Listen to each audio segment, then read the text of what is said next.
কোকৰাঝাৰত মুখ্যমন্ত্ৰীৰ গুৰুত্বপূৰ্ণ বৈঠক একাধিক শিক্ষানুষ্ঠানৰ মুৰব্বী আৰু সংগঠনৰ প্ৰতিনিধিৰে বৈঠক মুখ্যমন্ত্ৰী ডক্টৰ হিমন্ত বিশ্ব শৰ্মাৰ বড়োলেণ্ড বিশ্ববিদ্যালয় বড়ো সাহিত্য সভা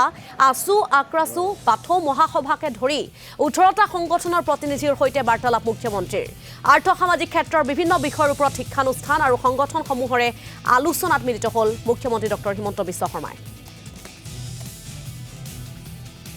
অসমৰ মাননীয় মুখ্যমন্ত্ৰী মহোদয়ক আৰু অসম বিধানসভাৰ অধ্যক্ষ মানে বিশ্বজিৎ দৈমাৰী ডাঙৰীয়া তেখেতে অসম বিধানসভাৰ যিটো সচিবালয় আমাৰ BTCত অনাৰ বাবে তেখেতক সৰ্বপ্ৰথম আমি ধন্যবাদ জ্ঞাপন কৰিছোঁ সদৌ বিদ্যাৰ গৰিমাৰা দেখিজাত পৰিষদৰ মজিয়াৰ পৰা দ্বিতীয় কথা হ'ল যে আজি আমি মাননীয় মুখ্যমন্ত্ৰী মহোদয়ক সাক্ষাৎ কৰি আমি চৌৰভিয়াৰে এখন মেম'ৰাণ্ডাম ছাবমিট কৰিছোঁ তাত আমাৰ মূলতঃ আছে যে সংৰক্ষিত জনগোষ্ঠীৰ মৰ্যাদা BTC চুক্তিৰ আধাৰত যি BTC 6টা জনগোষ্ঠীক মানে সংৰক্ষিত জনগোষ্ঠীৰ মৰ্যাদা ইতিমধ্যে তেওঁলোকে প্ৰদান কৰিছে আৰু সেইদিনাখন গোৰ্খা জনগোষ্ঠীক অসম কেবিনেটত প্ৰস্তাৱ আকাৰে মানে তেওঁলোকক মানে সংৰক্ষিত জনগোষ্ঠী অন্তৰ্ভুক্ত কৰিছে যিহেতু অসমীয়া জাতিৰ অবিচ্ছেদ্য অংগ গৰিয়া আৰু দেশীসকল মানে গৰিয়া আৰু দেশীসকলক অসমৰ কেবিনেটত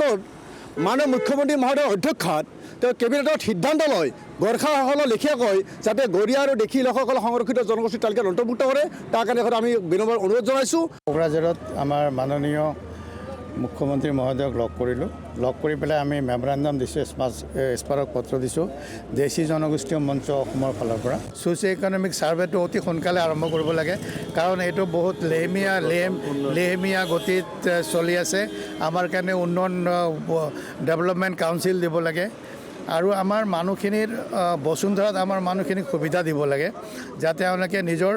মাটিৰ পট্টা সোনকালে পায়। CM ছাৰে কোৱা মতে বহুত আশাবাদী হৈ আছোঁ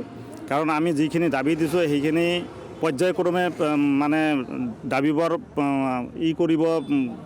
পূৰণ কৰিব বুলি কৈছে। আমি আজি ছ'চিঅ' ইকনমিক যিটো আমাৰ জাতি গণনা এই জাতি গণনাটো আজি মানে হ'ব বুলি কৈছে আৰু ডিষ্ট্ৰিক্ট লেভেলত কমিটি বনাইছে আৰু ব্লক লেভেলতো কমিটি বনাই আমাৰ যিখিনি দাবী সেইখিনি পূৰণ কৰি OBCত পৰিণত কৰাৰ কাৰণে আমি দাবী জনাইছোঁ সেইখিনিও পূৰণ কৰিব বুলি আশ্বাস দিছে।